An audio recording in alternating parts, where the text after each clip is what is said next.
É com coração cheio de alegria e gratidão que eu tô aqui para anunciar a quarta edição do leilão সেপ্টেম্বরে 2026 বিশ্বকাপের বাছাই পর্বের ম্যাচের মধ্যে ব্রাজিলের স্কোয়াডের মধ্যে কোতিনুকে রাখার জন্য ডরিবল জুনিয়রের কাছে অনুরোধ করছেন নেইমার জুনিয়র। তাহলে কি আবারও দেখা হচ্ছে ব্রাজিলের টিমের মধ্যে কোতিনুর সাথে? বিস্তারিত জানুন পুরো ভিডিও জুড়ে। দর্শক, নিঃসন্দেহে সবচেয়ে দুর্ভাগ্য খেলোয়াড় হচ্ছে ফিলিপ কোতিনু। ব্রাজিল ফুটবল থেকে অকালেই হারিয়ে গেছেন তিনি। অথচ এক সময় নেইমার জুনিয়রের কাছ থেকেও বেশি দর্শকদের মুখে শোনা যেত ফিলিপ কোতিনুর নাম। লিভারপুলে থাকাকালীন কোতিনুই ছিল ফুটবল জগতের একমাত্র একটি খেলোয়াড়। লিভারপুলের কোচের কাছে সবচেয়ে ভালো প্লেয়ার হিসাবে ছিল কোতিনু।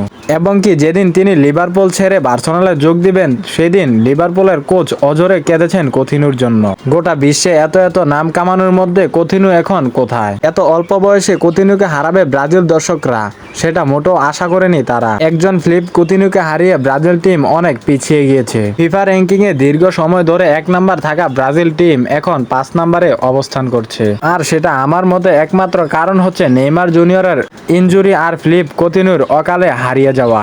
আবারও সেই ব্রাজিল টিমকে 1 নম্বরে আনার জন্য নতুন করে যোগদান করছে নেইমার জুনিয়র। বাকি রয়ে গেল শুধু ফিলিপ কোতিনু।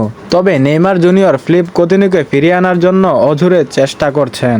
সম্প্রতি নেইমার জুনিয়র লাইভে এসে ফিলিপ কোতিনুকে অক্টোবরে 2026 বিশ্বকাপের বাছাই পর্বের ম্যাচগুলোতে ব্রাজিল স্কোয়াডে রাখার জন্য ডরিবল জুনিয়রের কাছে অঝোরে অনুরোধ করেছেন। সেখানে নেইমার বলেন, ফিলিপ কোতিনু আমার পুরনো সঙ্গী, তার ভিতরে কিছু অবিশ্বাস্য ট্যালেন্ট আছে আর আমাদের এই খারাপ সময়ের মধ্যে পুরনো প্রতিভাকে কাজে লাগিয়ে দেখতে হবে। এবং কোচ যেন ফিলিপ কোতিনুর দিকে সুনজরে তাকিয়ে থাকেন। দর্শক, নেইমার জুনিয়র ভাবছেন ফিলিপ কোতিনুকে এখনই ব্রাজিল টিমে দরকার। সেজন্য তিনি ডরিবল জুনিয়র কাছে অনুরোধ করেছেন যেন ব্রাজিল স্কোয়াডের মধ্যে কোতিনুকে ফিরিয়ে দিয়ে দেন।